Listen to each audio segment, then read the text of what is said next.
All right, I'm just going to read to myself my notes for Dr. Clayton tomorrow, my 6-month follow-up appointment. He is my GI specialist at Wake Forest Baptist Hospital. He performed all my procedures and surgery.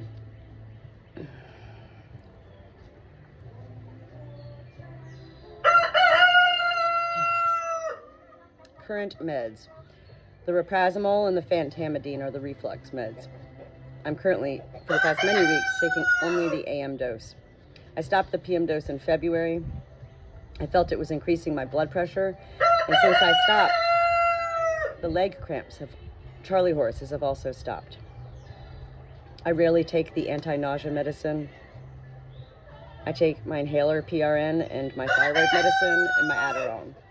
Current symptoms: vomitorious daily. These episodes are depleting entirely. Dehydrated easily, even with drinking water always. Dry mouth, dry esophagus. Diverticulitis 3 to 4 times in the past 6 months. Interesting, it was always after I had a Subway tuna sub, and yet I read online that tuna is very good for diverticulitis. I'm going to show him a video of my vomitorious moment. It's about 3 minutes long. He needs to see this. One night I thought it would be a good idea to take baking soda and water to cleanse my esophagus.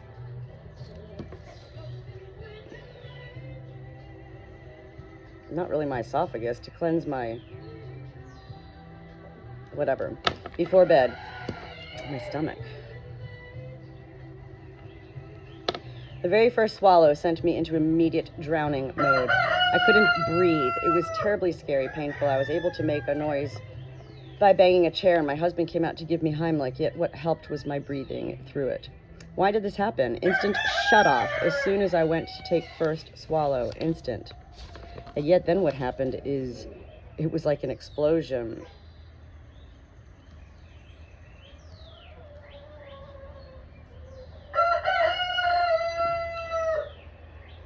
Like an elementary school volcano built project.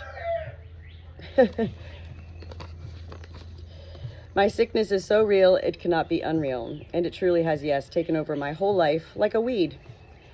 Gut-wrenching, sucks the life further within, not sucks the life from me. It sucks life, whirls it around, tosses it back all within. Constant nauseousness. I had 3 weeks in February where I was well. I'm sick every day, so this was a most bizarre and welcome time for me. No rhyme nor reason I can think of why, and then it started again. Awful dry mouth. Loss of appetite, that would be one thing. I have lost loss of all desire to eat, yet remain hungry, and it's like there's nothing there anymore I want to eat. I don't even know what to ask of you, Dr. Clayton, for help beyond prescribing me the current meds for reflux and nauseousness. It's been 4 years nearly since my surgery, Heller's myotomy, and I have been sick for nearly 3.5 of these last 4 years, every single day.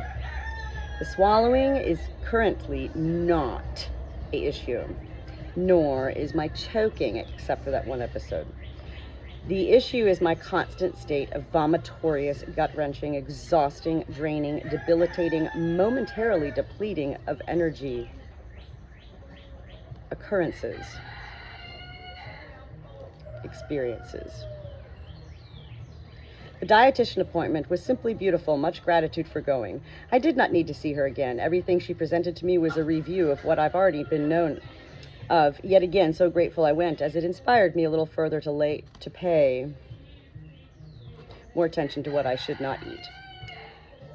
Any improvements in the last 6 months? Not really. I was beyond sick for 6 to 7 weeks with E. coli, salmonella, giardia, and norovirus. On top of all my reflux GI issues, and alone, isolated on the farm, no help, none. I was totally alone. Oh God, I knew heaven was helping me then get through each day as if no time existed. It was all about do what needed to be done for my hobby farm flock of 50 plus animals, chickens, sheep, livestock, guardian dogs, cats, etc. I got down to 97 pounds then, and for 3 to 4 weeks, my body temperature was 92 to 93.5 degrees. There were many times I'd find myself not knowing how long I had been sitting on the kitchen floor leaned up against the refrigerator. I never lost consciousness. I was totally aware of everything, and I knew that I was definitely being helped by heaven. The only time I've ever been that sick was when I had meningitis. It took 3 weeks before any doctor caught onto it. After I projectile vomited, temperature to 106, went into a coma, treated for bacterial meningitis, though CDC said it was viral, and then further diagnosis was amoxicillin-induced meningitis, as I got meningitis 3 times in a year after taking amoxicillin for sinus infections. That was about 17 years ago. I have been told without any pride in my end by many doctors and healthcare professionals that I am an anomaly. I do not respond to anything in the universal normal ways, which also explains why it took me double anesthesia to be knocked out. He goes, it took almost more than double. He's like, how much do you drink? And I was like, what? Anyway, I wake up about 6 a.m. From 6 a.m. to 8 a.m., in those first 2 hours of the morning, I take maybe 6 to 7 shits, then find the rest of the day and the night. What is it with the morning? Dry esophagus? Shit? Vomitorious?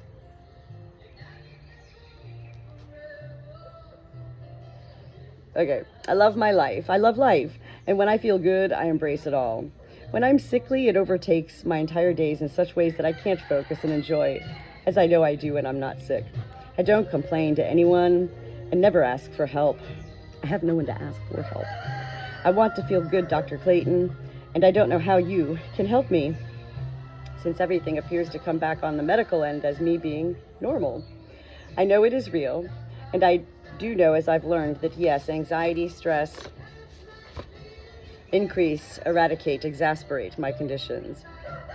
I've been in therapy for 1.5 years and live for my weekly Behind Barnway virtual way sessions with my BTF, best therapist friend. I have a question. Parasites, living on a farm. My issues began before I lived on a farm. What are your thoughts, Dr. Clayton, on ivermectin and fenbendazole use? So that's what I'm going to bring up with him. And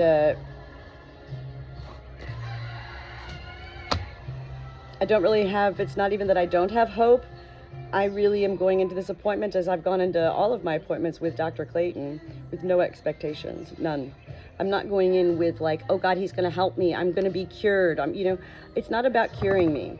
I'm totally fine with knowing that I don't have cancer yet, or now, or whatever. I don't even think in those ways. It's not that I don't have cancer yet. I don't have cancer now. So, with all that being said, I'm going to continue living for today, every day. And it's already a part of my life to watch what I eat, make sure I'm hydrated all the time. And, I've learned to do different exercises and remind myself to always be upright. An esophagus that kind of wants to curl. Well, do you ever see a snake? You don't know.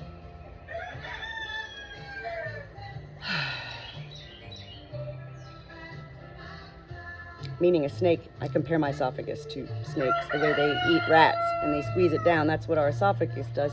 What happened with me is that my esophagus wasn't pulling like a snake, so the food was getting stuck.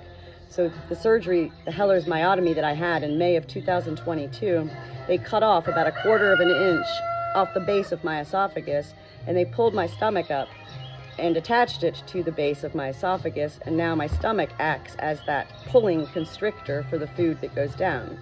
So I don't have issues with the swallowing right now. That was why I had the surgery. And the choking and drowning. Since the surgery, those issues are okay, and all these other issues began with the reflux. I didn't even know what nauseousness meant. Gut-wrenching, I didn't even know what that meant. I've redefined so many physical emotions, physical feelings, Gut-wrenching, I used to think meant you were hungover, you drank too much. No, gut-wrenching is E. coli, giardia, norovirus. It's salmonella. On top of GI issues, all at the same time and alone. That's bad. That was the worst, probably one of the worst physical moments of my life. And yet I went through every day. Like, it was like, I learned, and I think that's what heaven wanted for me, was I learned to self-soothe. You know how a lot of times when we're sick, we go, I want my mom, I want my mom. I knew I couldn't have my mom. Like, I knew she couldn't come. Those days are done and gone. My mom will never be able to come and be by my bedside ever again in such ways. And so I learned during that 6 weeks to stop saying that in my head, I need my mom, because really what I needed was me. Because that's all I had was me. I didn't have my mom. I didn't have my husband. I didn't have anybody. It was awful. And I was also being hated on by the very family that I live with.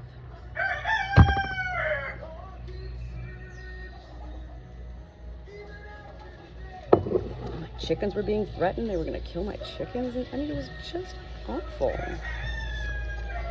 All right, so that's that.